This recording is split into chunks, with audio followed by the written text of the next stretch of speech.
ભસ્મ અવશ્ય લગાવી જોઈએ. ભસ્મ શું છે? સત્યની પરખ કરાવે છે, એ છે ભસ્મ.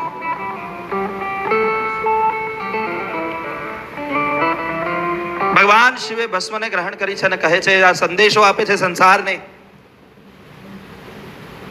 કે તું જે સંસારમાં પડ્યું છે ને એ તો બધું એક નાશવંત છે. સત્ય તો એક જ છે અને એ સત્યનો સ્વીકાર કરીને આજે હું મારા શરીર ઉપર લગાવું છું.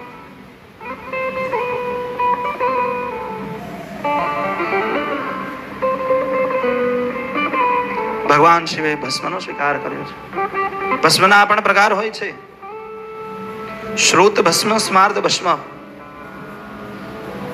લૌકિક ભસ્મ.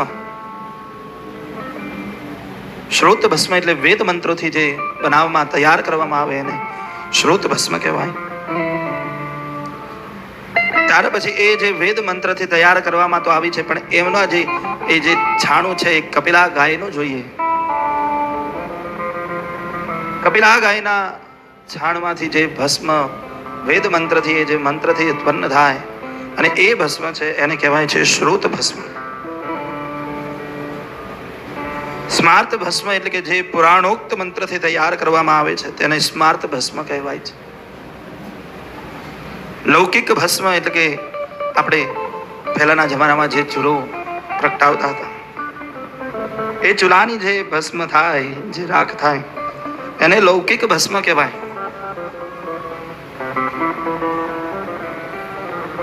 આમ શિવ પુરાણમાં અલગ અલગ ભસ્મના પ્રકાર પણ બતાવ્યા છે.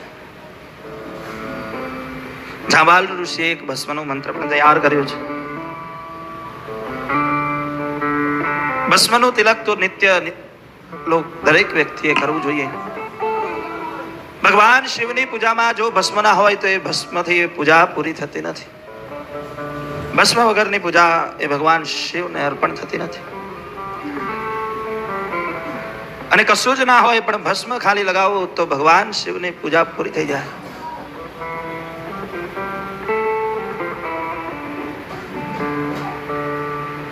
નિત્ય ભસ્મની વિંદી